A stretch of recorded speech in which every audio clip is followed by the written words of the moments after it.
Всем доброй ночи. Итак, друзья мои, я хочу еще раз поговорить о своих книгах, поскольку мне постоянно пишут, видимо, либо люди не находят эти ролики, либо не знают, где искать. И все время меня пишут о том, где можно заказать мои книги. Я уже говорила, что у меня есть сайт, там вся информация. Кроме того, я попрошу Яну под этим роликом тоже свой номер телефона еще раз выставить. Есть гостиная «Ведьминой избы», в которой тоже есть ролики о книгах и вся информация, как их найти, где посмотреть. Ну, в общем, одним словом, я решила еще раз снять, еще раз показать, еще раз рассказать о своих книгах для тех, которые не могут найти или не знают, где посмотреть, чтобы ознакомиться. Итак, значит, первое. Начнем по очереди, да, какой выпуск был, когда. Итак, ритуалы для всех. Основное количество этих работ есть в интернете, на моих ресурсах, на моем канале, в моей группе. Есть эти работы и на каналах, то есть как дочерние каналы «Ведьминой избы». Поэтому их найти возможно. Но когда люди попросили в книжном формате, в книжном варианте, я начала их издавать. Итак, ритуалы для всех. Здесь идут, значит, беседы, потом ритуалы денежные, ритуалы защитные,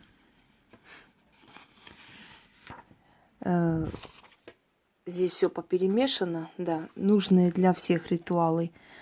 Это призыв удачи, это призыв фарта, задобрить символ года, к духам, к силам и так далее. То есть те ритуалы, которые можно исполнять обычному человеку, вот все они здесь даются. Это первая книга. Следующая книга. Ритуал для практиков. Здесь очень много интересного. Я когда-нибудь еще раз пересдам эту книгу. Не скоро, конечно, потому что пока времени нет. Итак, начинается, значит, это чистки, защита, помощь. Потом на деньги. Это для практиков. И здесь очень много ценного, очень много нужного на все случаи работы с людьми.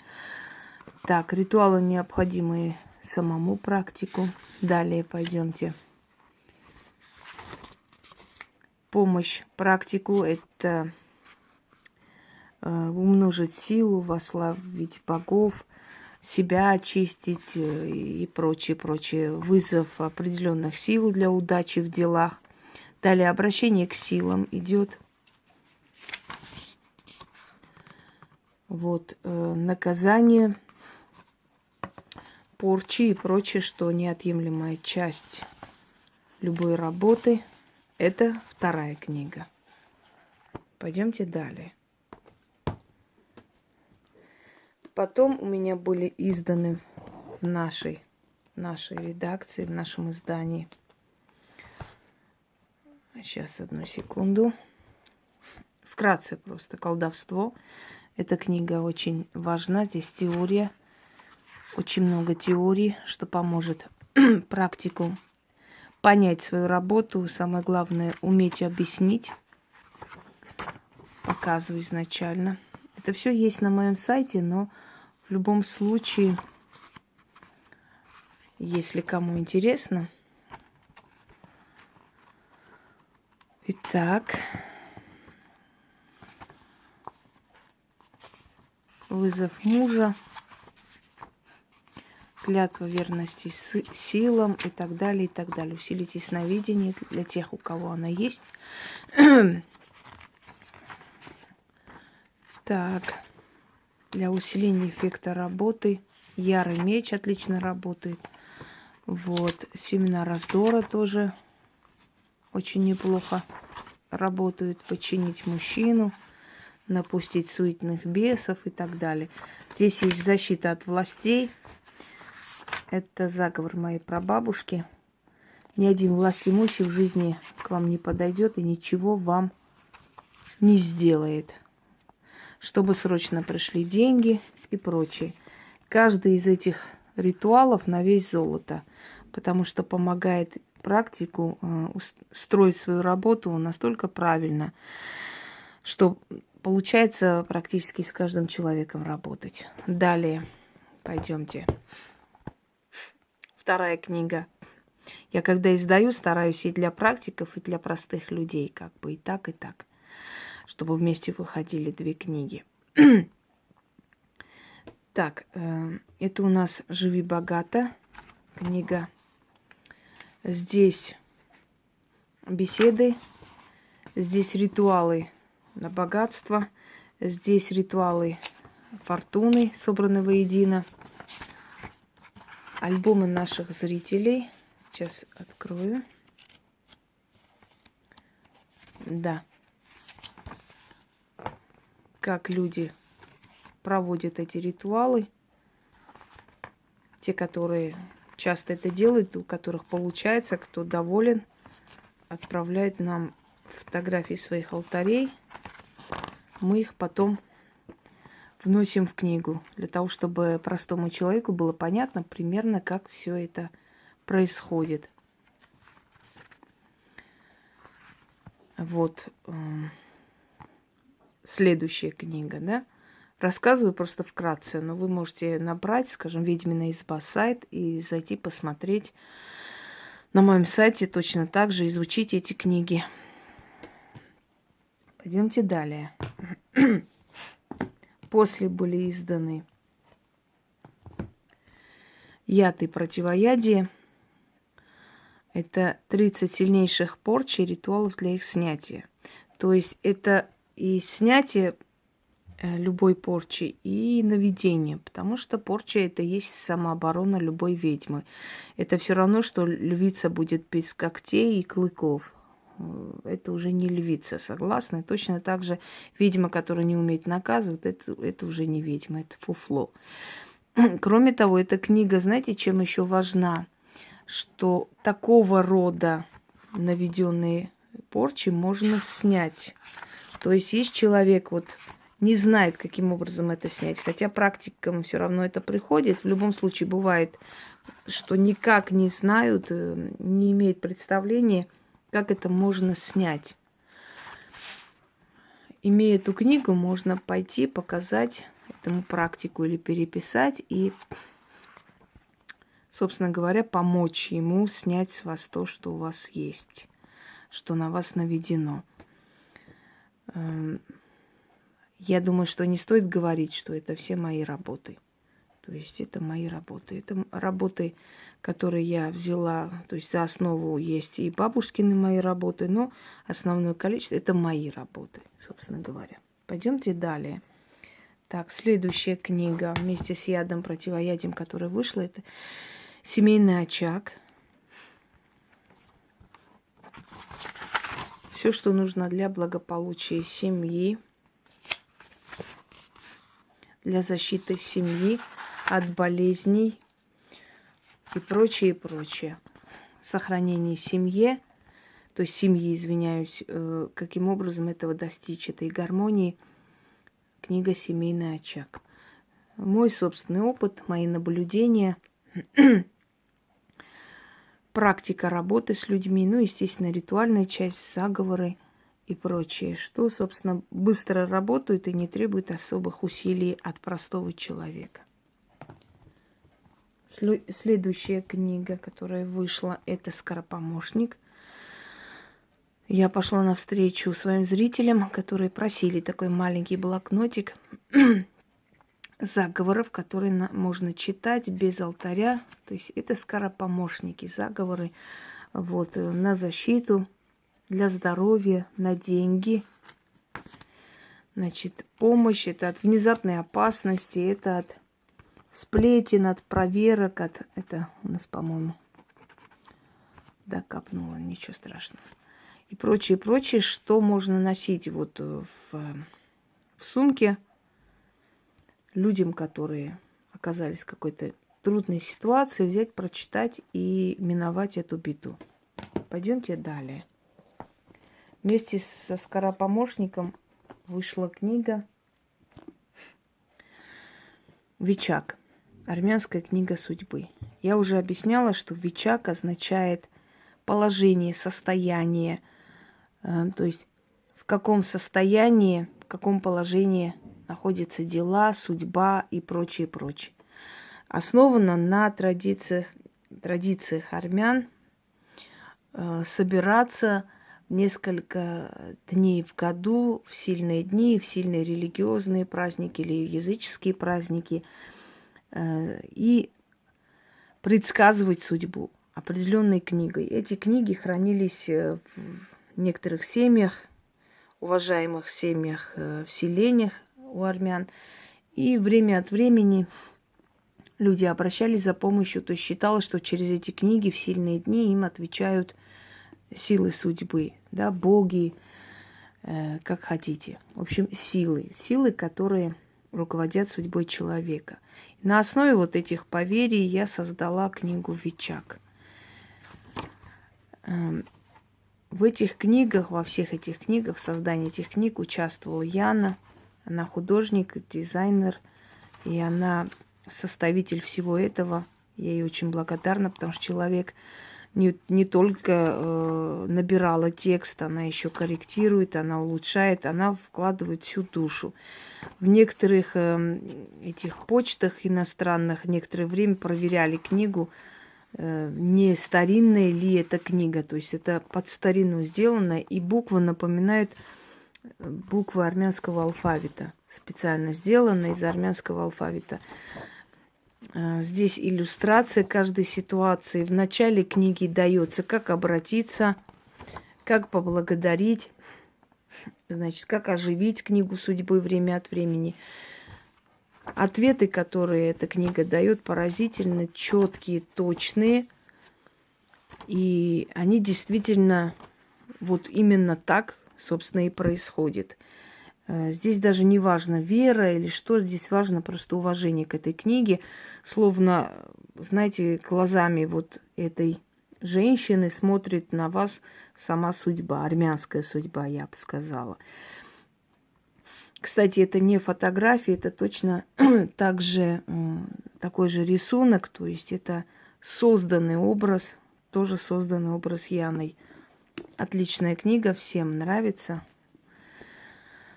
Я думаю, что это у нас огромное достижение книги «Вичак», редкая книга, и я знаю, что у этой книги великое будущее, собственно говоря. Вот книга «Вичак», книга предсказаний.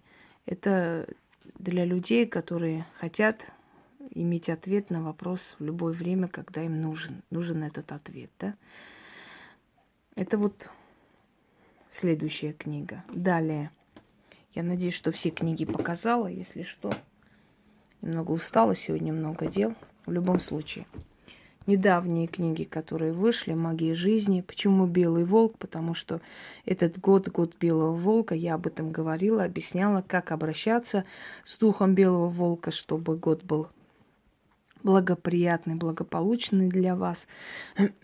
Потому мы как бы именно под эгидой Белого волка создали вот дизайн книги. «Молитва волка» из серии «Предания предков», который я постепенно снимаю, то есть это основано на знаниях предков, на их рассказах, легендах, которые на самом деле имеют какую-то определенную почву и смысл, да, не просто абсурдные какие-то рассказы. Здесь беседы, здесь нужные ритуалы,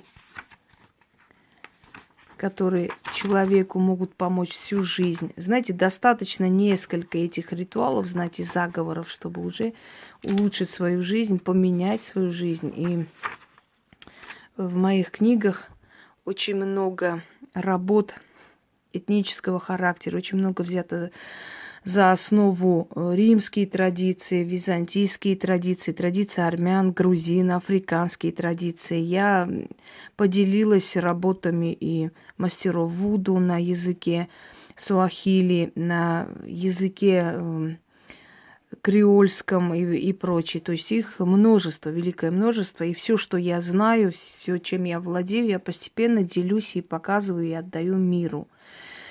И хочу вам сказать, что основное количество моих работ есть в Ютубе, на моих каналах, есть на моем канале, есть в моей группе «Ведьмина изба» в ВКонтакте. Для чего это делается? Это делается для того, чтобы люди, у которых нет возможности приобрести книги, могли воспользоваться этими работами. Я практически их все эти работы дарю. И очень редко, я, честно говоря, не знаю такого автора, который дарит столько. То есть все это дарит, а потом только выпускает в книжном варианте. Как правило, выпускается сначала книги, потом, спустя там 5-6 лет, когда эти книги уже распроданы, начинают постепенно немного выкладывать в интернет. Но чтобы вначале дарили, потом издавали книги, таких авторов я не знаю. Но в любом случае, невзирая на то, что мои работы есть, уже, да, изначально подарено, все равно людям хочется в книжном варианте иметь мои работы у себя. То есть это даже не мешает, вот продаже этих книг совершенно не мешает, я бы сказала, что наоборот, более востребовано, потому что мы постоянно обновляем тиражи, потому что они заканчиваются, потому что люди хотят еще взять и прочее. Это говорит об уважении, это говорит о том, что люди, как вам сказать, ценят этот труд, и им действительно это необходимо. Для практиков это огромная библиотека, и тем, которым я подарила эту библиотеку, для них это, знаете, как просто, можно сказать, на все случаи жизни, для всех работ у них есть подсказка, у них есть помощь, у них есть снятие любой хвори, любой болезни, у них есть вызов любой силы, которая им в тот момент нужна. К сожалению, многие из тех, которые получили от меня такой ценный дар, не совсем это оценили, оказались неблагодарными людьми. Но боги им судья. Мой долг был сделать добро, я это сделала. В любом случае, я знаю, что тысячи и тысячи практиков, которые придут после меня, будут благодарны мне за эти ритуалы, потому что в моих ритуалах просто энциклопедия магии. Тут есть все на все случаи жизни для простого человека и для человека практикующего, и для человека, просто интересующегося магией. Ответы на все вопросы, откуда что пришло, почему так, а не иначе, причем логически и по полкам разложено. Тут нет такой, знаете, абстрактности, какой-то легенды, сказки, какой-то придуманной, непонятной какой-то белиберды. Далее. И следующая книга «Тайная власть». То есть здесь на колдовском языке это колдовской алфавит, который был тайный. На этом языке писали все тайные послания для того, чтобы инквизиторы не могли понять, что к чему, о чем речь. И вот на колдовском алфавите и написано «Тайная власть». Не все народы мира могут похвастаться тем, что у них есть азбука, а колдуны и ведьмы могут сказать, что у них есть своя личная азбука, причем не одна. Очень много взято у ведьм, очень много взято и в парапсихологии, очень много взято и в понятие того, что мысли материальны, это тоже взято у колдунов. И самовнушение, и метод плацебо, и все такое. Вот все эти понятия взяты из магии.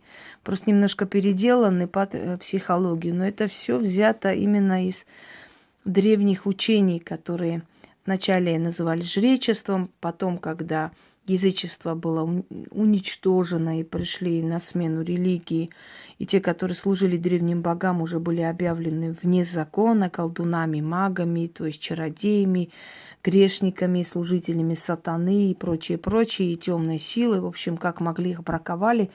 Уже это стало называться колдовством, то, что на самом деле было обыденным, то, что было жречеством, когда в племени, в роду была колдунья, которой все прислушивались, к ней приходили, просили хорошей охоты, к ней приходили, просили победы над врагами, и она, значит, делала жертвоприношения, вопрошала богов, просила их и прочее.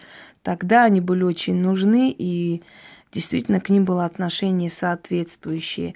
А потом их начали гнобить, начались гонения и прочее. Человек потерял огромный источник знания, огромный источник помощи, который сопровождал его и народы и во все века. Это жречество, это знание тайны, это тайные ключи, которые открывали двери от всех, значит, неизведанных там тайн и прочее, да.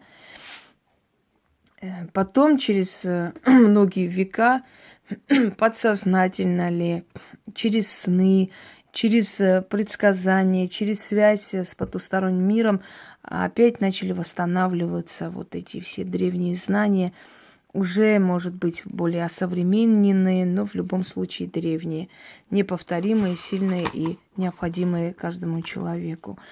Далее, власть. Вот эта книга, отличная книга, и все заговоры, и все ритуалы, все, в общем, моменты, которые здесь встретите, они помогают ведьме быть просто неуязвимой, добиваться всего, что он хочет. Если ведьма хочет, то она будет получать подарки, благодарности, она будет без конца получать все, что он хочет. Это нужно уметь, дорогие друзья. Не каждый человек прочитает, скажем, внушение и к нему придет это все на самом деле. Это нужно уметь.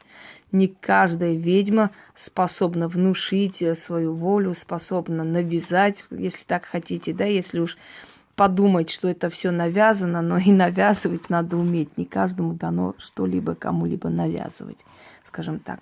Здесь альбом такой маленький, чтобы иметь представление о духах, о богах, о статуях богов, о работе с ними, о различных там направлениях магии и прочее, прочее. Тоже полезно перед глазами иметь вот эти алтари, чтобы примерно иметь представление, как это все делается. Это я имею в виду для простых людей. Но люди, которые занимаются этим много лет, если они занимаются действительно, они и так знают, как бы для них это не новость. Собственно говоря, вот эти 10 книг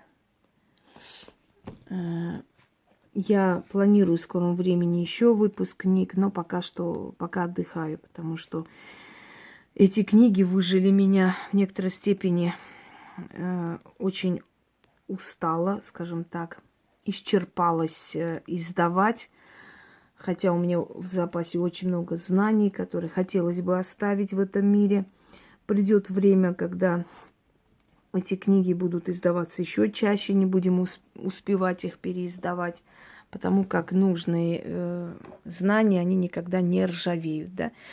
Вот, собственно, целая коллекция, целая энциклопедия колдовства, которая полезна человеку, занимающийся магией или не занимающийся в любом случае. Собственно говоря, предмет моей гордости и предмет ненависти моих врагов – эти книги. Если кто-то считает, что очень легко и просто любому написать книги, пусть пробует, я только рада. Если вот такой титанический труд кажется кому-то легкой дорогой и как бы не таким уж особым трудом, то, пожалуйста, тем более, если учесть, что я издала эти книги в течение года. Это просто все накапливалось, и в один момент я начала друг за другом их издавать. Здесь затраты материальные неописуемые. Здесь может быть... В Москве, я вам скажу, издать книги очень непросто. Здесь может быть 2 квартиры. Можно было бы купить на издание этих книг. Я вас уверяю, поверьте мне, это непросто. Но я такой человек, у которого есть, если есть мечта, если есть желание, то всеми силами добивается этой мечты и этого желания, а потом уже все остальные мечты начинают приходить в исполнение. Книги были изданы с целью, чтобы не воровали мое авторство, как это делали много лет. Следующий момент. В книжном варианте оставлены знания, они на века, они нужны, они должны быть. Потом для своих зрителей огромное количество книг было подарено мной и дарится до сих пор. Я очень много подарила. Кто-то оценил, кто-то оказался свиньей, но в любом случае это с моей стороны этот жест был сделан. Я считаю, что я правильно сделал, я ни о чем не жалею. Потом в книжном варианте оставленная литература, есть шанс, что это можно переиздавать постоянно даже моим потомкам. То есть мне нужно было составить и показать миру эти книги, чтобы потом уже спокойно уйти, зная, что мои труды никуда не пропадут, они останутся и моим потомкам, и моим последователям, и прочее, прочее. Книги будут продолжаться, но пока что я немного так соберусь, наберусь сил, потому что, еще раз говорю, что за год издать столько книг – это титанический труд, господа. Хотя основное количество работ были уже давно как бы созданы, но их нужно было исправить, их нужно было улучшить, их нужно было напирать, эти тексты, нужно было составить книгу, нужно было это перепроверять, издавать. Нужны были средства, чтобы оплатить эту всю работу, понимаете? Потом эти книги отправляются человеку, который будет их отправлять тоже по адресам. В общем, это непросто и нелегко. И поэтому, понятное дело, что через некоторое время ты понимаешь, что просто нахлынула усталость, но такая, знаете, приятная усталость и гордость за нас, за всех, что мы смогли это сделать. Я благодарю своих зрителей, потому что их желание, их вот эта энергия, напутствие, их просьба, чтобы эти книги все-таки родились и были созданы. Это мне дало такой, знаете, такой толчок подумать об этом, подумать и сделать то, что мы давно хотели. Есть еще планы, есть еще много планов, есть еще много желаний, и я думаю, что судя по тому, насколько я упорный человек, и как меня никто не может остановить, и не способен, да, чтобы там не случилось, если бы меня не отвлекали в этой жизни столько, и мне было бы еще больше всего, что я добилась. Но учитывая, что меня все время пытались отвлечь, в любом случае, даже несмотря, невзирая на это все, это огромное достижение. За время, пока были созданы книги, все время сливали мои профили, все время взламывали все, что возможно, все время лили дерьмо и прочее, пытаясь всеми силами отвлечь меня от этой работы. Но эта работа была выполнена. Вы знаете, когда проходят века, людям остаются книги, шедевры, очень нужные работы, то люди не задумываются о том, как этого автора, знаете, расчленяли, как пытались всеми силами изничтожить и как бы отвлечь и не дать этому всему создаваться. Никто об этом не помнит. Помнит только работы, благодарят, преклоняются перед талантом и прочее, прочее. А как это все было, вся эта закулисная морока, все это мучение адово никто не знает и не помнит. Может быть, это и хорошо, собственно говоря, да? Никто не помнит, кто был правитель во времена Омара Хайяма, но его произведения остались в веках. Хотя этот человек имел очень много профессий, но он остался как поэт в истории. И никто не знает, сколько было зависти, ненависти, гонения, и что он умер, не в молодом возрасте, но он мог бы еще прожить, если бы не было столько гонений, если бы не было столько зависти, столько ненависти и прочее. Может быть, это и хорошо, сталь закаляется. Может, это и хорошо. Знаете, что человек сражается за свое право показать то, что он умеет. Еще раз напомню армянскую поговорку. Разукрашенный камень на земле не останется. Обязательно поднимут и поставят на самое видное место дома. То есть, если человек талантлив, если у человека есть что сказать миру, если человеку есть что показать, что отдать миру, рано или поздно он это сделает. А бездарности будут всегда нас окружать. Если мы будем отвлекаться на бездарности, на бездарей, бездельников и неудачников, которые с радостью будут обсуждать тебя, будучи никем в этой жизни, то, конечно, конечно, это будет лишняя глупость с нашей стороны, потому что история их не помнит, они одни из миллионов ушедших с этого мира, и еще придут такие же миллионы бездарей и ничтожеств.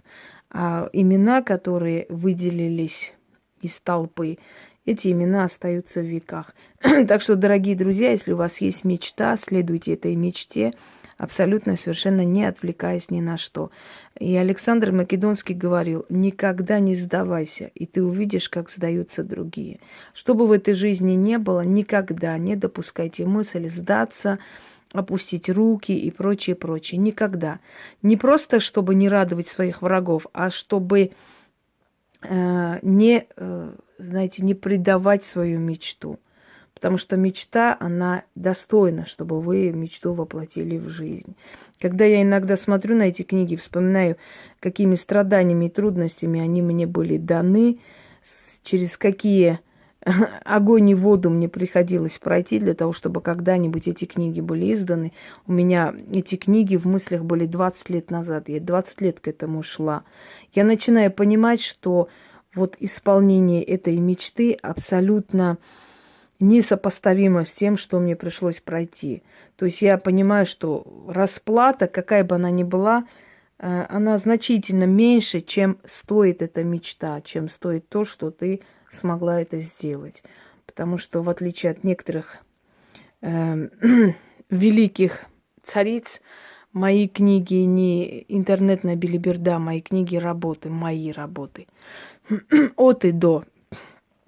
Поэтому здесь затраты силы моральных и денежных и прочих огромное количество всего. Так вот, дорогие друзья, я попрошу Яну еще раз под роликом написать, потому что в день по 10-15 смс о книгах я решила еще раз снять. Видимо, люди или людям лень открыть, посмотреть, или они никак не могут найти, или новые просто люди, не знаю, как уж объяснить, но вот вам, собственно, объяснение книг и прочее. И более подробно есть на моем сайте, можете посмотреть, как их заказать, что тоже вам объяснит Яна. Она человек очень порядочный, она всегда вовремя свой срок все отправляет, так что об этом даже переживать нечего и не за что. Все, собственно, весь сказ. Всем удачи, всех благ. И пусть ваши мечты тоже исполняются, но только не сидите и не ждите, чтобы они сами по себе начали исполнять. Для этого нужно двигаться, что-то делать, для этого нужно сражаться, идти вперед, невзирая ни на что. Всего хорошего.